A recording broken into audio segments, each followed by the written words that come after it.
Bien, el día de hoy vamos a resolver los problemas 2.62 y 2.64 correspondiente a la bibliografía de Beer and Johnston de la sexta edición. El primer problema, que es el 2.62, me dice: en un ensayo estándar, atención, se somete una varilla de acero de 22 milímetros de diámetro a una fuerza de tensión de 75 kilonewtons. Si el coeficiente de Poisson es 0.3 y el módulo de elasticidad 200 gigapascales, me pide determinar la elongación de la varilla en una longitud calibrada de 200 milímetros y también el cambio en el diámetro de la varilla. Bien, ya sabemos, en el anterior video hablamos sobre la teoría de coeficiente de Poisson, dito prácticamente las definiciones y todos los conceptos básicos que debemos conocer para empezar a desarrollar estos problemas que vamos a tener de aquí en adelante. Bien, entonces vamos a empezar rápidamente con la solución, ¿sí? ¿Qué es lo que obtendríamos prácticamente? A mí lo que está que me pide el problema para el enunciado A es la elongación de la varilla calibrada de 200 milímetros, ¿no? Entonces por aquí pongo para ese enunciado A, muy sencillo, ¿no? ¿Por qué? Porque la elongación de la varilla en la longitud calibrada me está pidiendo nada más la deformación que sufre toda esta varilla a medida que se le aplica la fuerza de tensión, ¿sí? Pero esta sería la elongación, o sea, es lo mismo hablar a deformación a lo largo del eje axial. Ya sabemos que el coeficiente de Poisson relaciona las deformaciones unitarias axiales y las deformaciones unitarias laterales. Correcto, eso ya lo sabemos por definición, ¿no? Entonces, prácticamente sí, aquí he tratado de esquematizar el problema, ¿sí? A medida de que aumenta la longitud en el eje axial, ¿qué pasa con la sección transversal? En este caso, simplemente estamos tratando de una varilla circular, ¿no? De 22 milímetros de diámetro. Por lo tanto, la deformación lateral viene a ser lo mismo para todas direcciones, ¿no? Entonces, ¿qué es lo que prácticamente tenemos aquí, no? Aquí tendríamos una deformación, ¿sí? Esta sería la deformación delta medio. Ya sabemos que está aplicada la misma carga, por lo tanto, en ambos extremos tendría la misma deformación, o sea, delta medios. Mientras que la deformación total sería delta, ¿no es así? Bien, eso lo conocemos porque se trata de una varilla libre que está siendo sometida a dos fuerzas de tensión, ¿no? De 75 kilonewton. Bien, entonces, prácticamente por ley de Hooke, ¿sí? Nosotros conocemos de que el esfuerzo, en este caso lo podemos direccionar, vamos a decir que es el esfuerzo axial, es igual al módulo de elasticidad multiplicado por la deformación unitaria en esa misma dirección, ¿no? Esta sería la deformación unitaria axial también. Entonces, ¿cómo está denotado este esfuerzo axial? Prácticamente ese esfuerzo axial simplemente sería la fuerza axial dividido entre el área de sección transversal. Este sería el área inicial, ¿no? Bien, módulo elástico multiplicado por la deformación unitaria axial, ¿no? Pero eso está definido por la deformación axial dividido entre la longitud inicial, ¿no? La longitud calibrada, si podríamos llamarlo de esa manera. Correcto, entonces,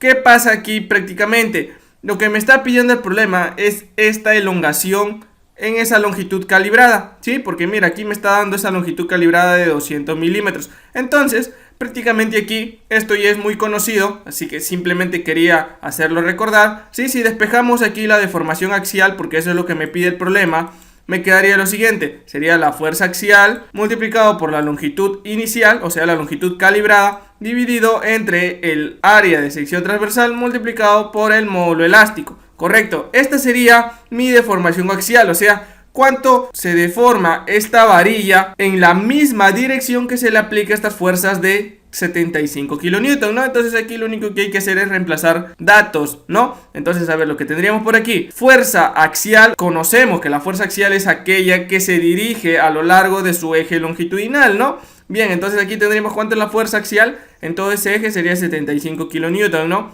Muy bien, ya está. Esto multiplicado por la longitud calibrada. ¿Cuánto es esa longitud? Son 200 milímetros, ¿no? Muy bien, ya está. A ver, todo esto dividido entre área de sección transversal, ¿sí? ¿Cuánto es el área aquí? Prácticamente, si me dan el diámetro, yo puedo hallar esa área fácilmente con la fórmula de pi cuartos por el diámetro al cuadrado. Pero ¿cuánto es ese diámetro? Sería 22 milímetros. Todo esto elevado al cuadrado. Todo esto vendría a ser el área de sección transversal de esta varilla, ¿sí? El área inicial multiplicado módulo elástico. El problema me dice que como es un material de acero, tiene un módulo elástico de 200 gigapascales. Correcto, entonces ponemos por aquí esos 200 gigapascales. Pero eso lo podemos escribir en kilonewton por milímetro al cuadrado, ¿no? Para poder simplificar unidades aquí, mira, unidad de fuerza kilonewton y aquí milímetros al cuadrado y aquí también me va a quedar milímetros al cuadrado, ¿no es así? Entonces, luego de que yo resuelva, me debe quedar en unidad de milímetros simplemente esta deformación o elongación axial, ¿no es así? Entonces, lo tendríamos por aquí. Finalmente, ese valor debe ser de 0,1973 milímetros, ¿no es así? Bien, ya lo tenemos por aquí. Entonces la primera respuesta, esto es lo que me pide el primer enunciado, que es el A, que sería la elongación de la varilla en esta longitud calibrada de 200 milímetros. Bien, tenemos entonces la deformación axial. Ahora, para el enunciado B, ¿qué es lo que me está pidiendo este problema? El enunciado B me pide el cambio en el diámetro de la varilla, y aquí es donde ya empezamos a hacer uso de la definición del coeficiente de Poisson, ¿no? Eso es propiedad de este material ya, que prácticamente es el acero, ¿no?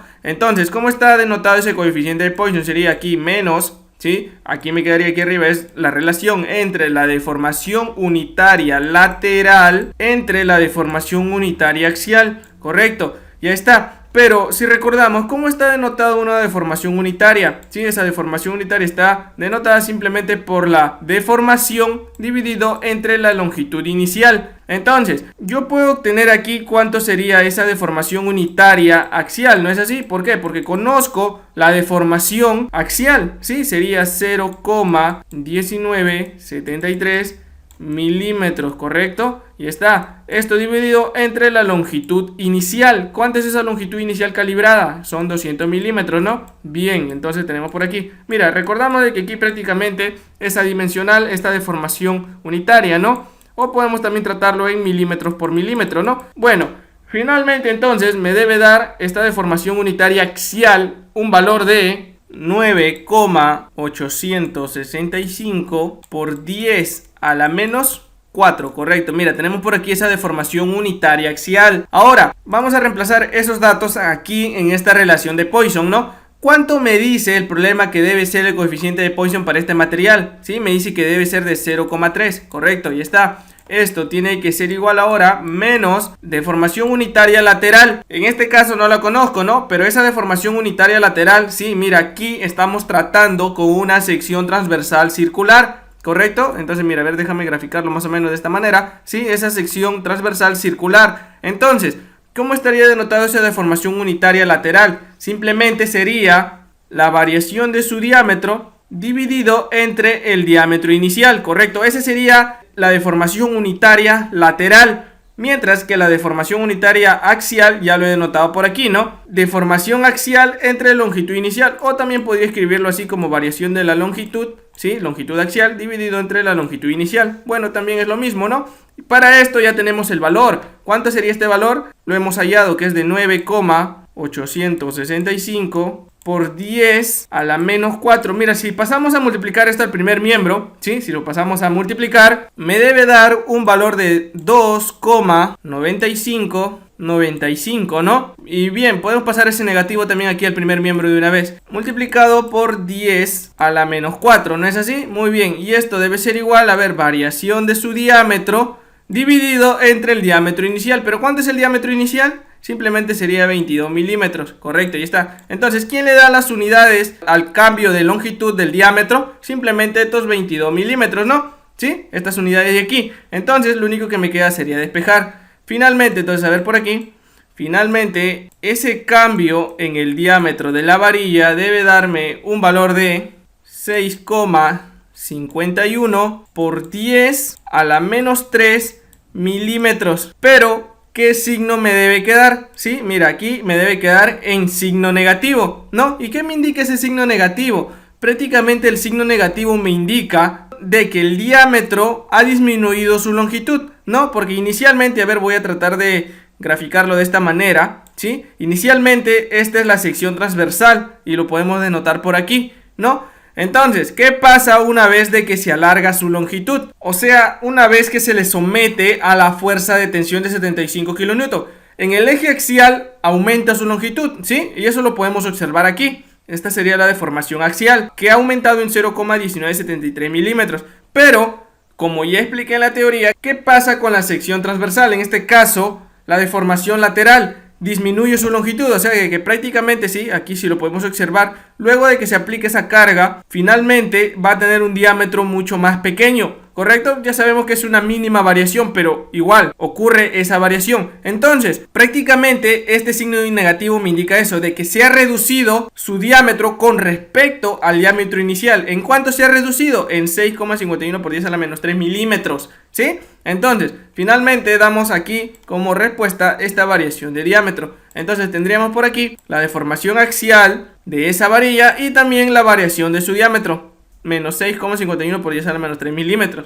Muy bien, ahora vamos a continuar con el siguiente problema, que es el problema 2.64, que me dice: el cambio de diámetro de un perno grande de acero se mide cuidadosamente mientras se aprieta la tuerca, ¿sí? Aquí lo podemos observar en esta figura. Puesto que el módulo elástico es 29 por 10 a la 6 psi y el coeficiente de Poisson 0.30, me pide determinar la fuerza interna en el perno si se observa que el diámetro disminuye en 0.5 por 10 a la menos 3 pulgadas. Bien, entonces, como dato, este problema me dice que la variación de su diámetro disminuye, y al decirme que disminuye, simplemente esto está siendo sometido a tensión, ¿no? Entonces, como disminuye, esta deformación o variación de diámetro debe ser negativa, ¿no? Disminuye en 0,5 por 10 a la menos 3 pulgadas, correcto, ya está, así, ya está. Este es un dato adicional que lo voy a utilizar.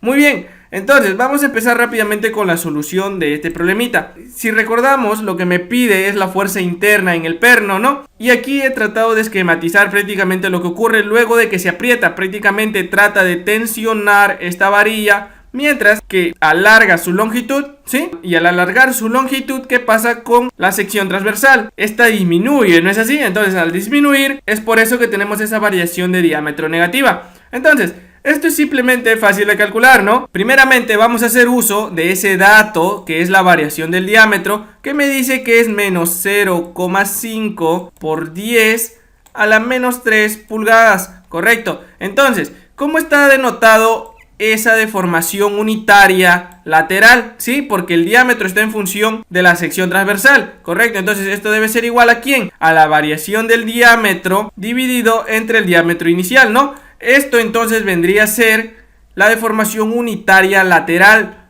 Entonces tendría por aquí, ¿cuánto es la variación del diámetro? Es menos 0,5 por 10 a la menos 3 pulgadas, ¿no? Esto dividido entre el diámetro inicial. ¿Cuánto es ese diámetro inicial? Aquí la figura me indica que es de 2,5 pulgadas, ¿no? Muy bien, entonces aquí, bueno, pulgadas y pulgadas se pueden ir. Y ya tengo el valor de esa deformación unitaria lateral, que es uno de los datos que me va a ayudar a solucionar el problema, ¿no? Entonces esto me debe dar un valor de menos 0,2 por 10 a la menos 3, ¿sí?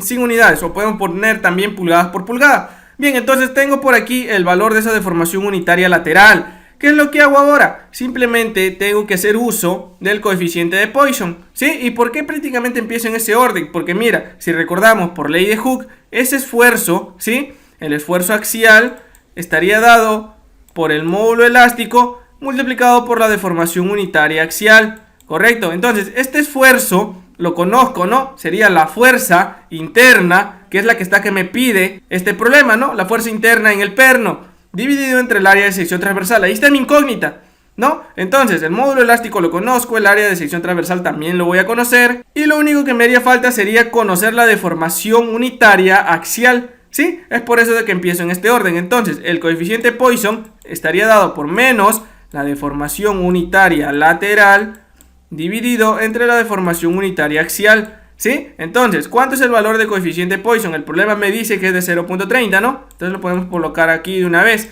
Esto tiene que ser igual a menos, a ver, la relación entre la deformación unitaria lateral, que ya lo acabo de hallar, que sería de menos 0,2 por 10 a la menos 3. ¿Sí? Mira, aquí prácticamente recuerda de que esto ya es definición, siempre va con el menos delante, ¿sí? Entonces aquí debo poner exactamente con el mismo signo en el cual me ha resultado aquí, ¿sí? Entonces lo que me quedaría por aquí sería dividirlo entre la deformación unitaria axial. En este caso es mi incógnita, ¿no? Muy bien, entonces ya está. Lo único que tengo que hacer aquí es despejar la deformación unitaria axial. Bien, entonces me debe quedar un valor de 0,6667 por 10 a la menos 3. Ya está. Mira, tengo por aquí el valor de esa deformación unitaria axial, ¿sí? ¿Y por qué me queda positivo? Porque prácticamente esto me hace de que el perno aumente su longitud en este eje axial. Sí, recuerda que este es mi eje axial, mientras que mi eje lateral vendría a ser todo lo que está denotado por la sección transversal, ¿correcto? Entonces, a medida de que se alarga este perno, disminuye su sección transversal. Eso está correcto, ¿no? Porque prácticamente aquí esta deformación unitaria es negativa, ¿sí? Ya lo expliqué en el ejercicio anterior también. Entonces, prácticamente, como dije, ya conocemos aquí, ¿no? Me está pidiendo la fuerza interna con la cual actúe en este perno, ¿no? Si tenemos por aquí lo que está que me pide, el problema sería esta fuerza interna, ¿no? Una fuerza F, lo puedo denotar así, dirigida en el eje axial, es la que me va a provocar este esfuerzo axial, ¿no es así? Entonces, lo que tendría por aquí sería que ese esfuerzo sería igual a la fuerza axial dividido entre el área de sección transversal, ¿no es así? Muy bien, esto va a ser igual al módulo elástico multiplicado por la deformación unitaria en el eje axial, ¿correcto? Entonces, ¿cuánto sería el valor de esta fuerza? Esa va a ser mi incógnita y es lo que voy a calcular ahora, ¿no? Entonces dejo esa incógnita ahí, dividido todo esto entre el área de sección transversal. ¿Cuánta es esa sección transversal? Te estarás preguntando. Se puede notar simplemente por pi cuartos multiplicado por su diámetro al cuadrado. Su diámetro inicial sería 2,5 pulgadas, todo esto al cuadrado, ¿no es así? Bien, esto tiene que ser igual, módulo elástico, el problema me lo da, me dice que es de 29 por 10 a la 6 PSI. Bien, colocamos entonces 29 por 10 a la 6 PSI. PSI son libras por pulgada al cuadrado, ¿no? Esto multiplicado de formación unitaria axial, lo tenemos por aquí, 0,6667 por 10 a la menos 3, ¿sí? Entonces aquí simplemente, mira, pulgadas al cuadrado aquí abajo y pulgadas al cuadrado aquí se van a ir. Por lo tanto, esta fuerza me debe dar en unidad de libras, ¿sí? Pero, ¿sí? Si aquí de una vez borro ese 6 y lo pongo 10 a la 3, aquí ya me pueden quedar en kilolibras, ¿no? O sea, en kips. Bien, entonces finalmente puedo decir de que esta fuerza me debe quedar en kips. Sí, entonces luego de que yo resuelva toda esta ecuación, finalmente esa fuerza F, la fuerza interna axial, debe darme un valor de 94,9. ¿En qué unidades? En kips, ¿no? Muy bien, ya lo tenemos por aquí entonces. Simplemente esta vendría a ser la respuesta para este problema 2.64.